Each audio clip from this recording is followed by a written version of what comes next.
Hello, happy Mindful Monday. How is everyone doing? I hope that this video catches you feeling well, feeling festive, keeping warm. A couple of weeks ago, I had made a video, and when we first started this series on friendship, and I was talking about I promised actually that I would share a little bit of a secret that I discovered in making and keeping friends a few years ago that I felt was key to developing friendships that really mattered. So I'm going to share it with you today, as I promised. Um, but we have been talking about developing friendships, and if we are feeling lonely, stepping out and reaching out to others. So finding out the people um, who you like, someone that you want to get to know, discovering the people in your life that might already be there, that we're not maximizing those relationships. And I'll talk about that in a minute, with the little secret that I wanted to mention, the little tip. And then also discovering the people that you need in your life that are not already in your life, and reaching out to them and cultivating new relationships, because we are not meant to be an island. We do thrive within community, and the more we build relationships, the more we are going to feel supported, and the more we are going to grow personally, as an entrepreneur, in business, as family. Sometimes we do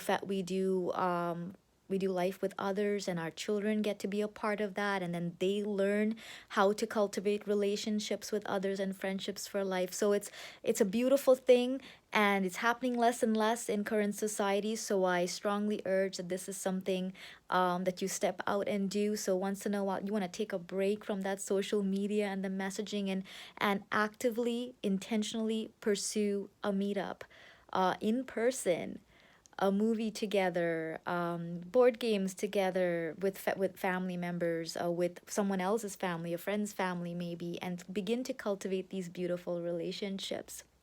So, what is the tip?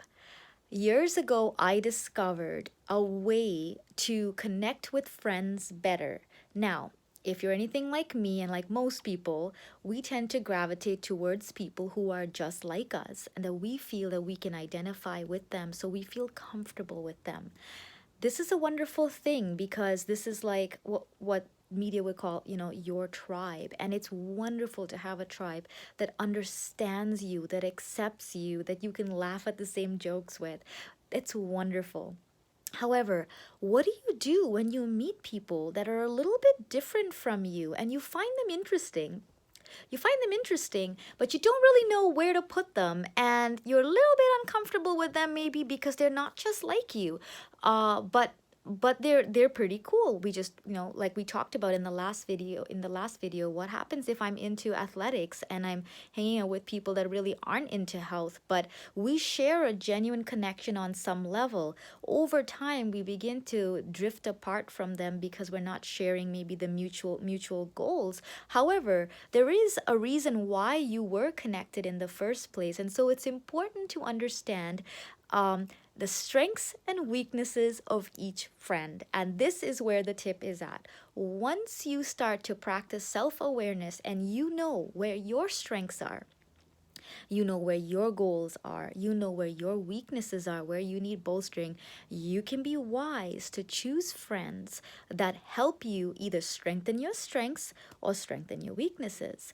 And as such, you can be the same for somebody else. So, what does this look like? This means that if I'm the athlete and I have friends who are not so into health, right? But they may be really good at just having downtime and enjoying life, and I don't know, maybe they watch movies and they talk about it, or they have board games, so they have really deep philosophical talks, let's say, right? If I'm spending all of my time working out, it's not healthy for me to constantly be completely immersed just in that. I need some balance. I can't work out. I might be able to work out with others together, but essentially working out is an individual act. It's not really a communal thing.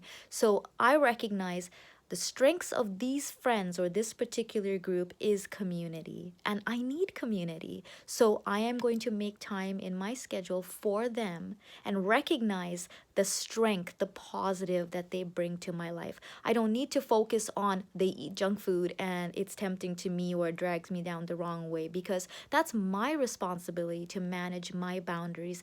And maybe, just as the last video I had mentioned, communicate. I am a little bit uncomfortable with all of this. Can I bring something healthy?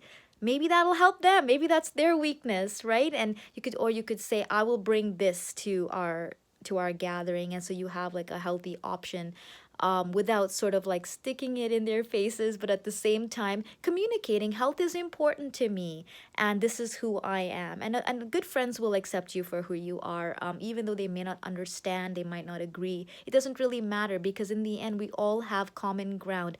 We're all people, we're all looking for acceptance and for love. This one tip will revolutionize your friendships, I promise you. Because all of a sudden, the people that you could connect in certain areas, but you can't connect in others, or I'll give you another quick one. I have never really been into beauty and makeup and things that regular women would be involved in. It was just never a topic I was interested in. Growing up, I always gravitated towards what the guys were doing. I liked cars. I liked fixing cars. So I had a difficult time connecting with girls and eventually with women growing up. I would say becoming a mom really changed that a little bit for me. So I would say that I would sort of find myself avoiding relationships and friendships that discussed very girly things, because I just didn't feel like I fit in, until one day I discovered that I really needed help in that arena. And those relationships that maybe I might have judged and felt like, oh, I really can't connect with them, were actually beneficial to me as a person and helped round me out to be a better person, and that I could bring something to the table to benefit those relationships. And so today I encourage you, look around, look at where you are deficient and where you can be that for somebody else, and where they can be that for you. Remove the I don't connect with them, and instead look at I am grateful for this thing about this person, because they help me become a better person, and I can bring this to their life and be a good friend. Have a great one, everyone, and enjoy your week.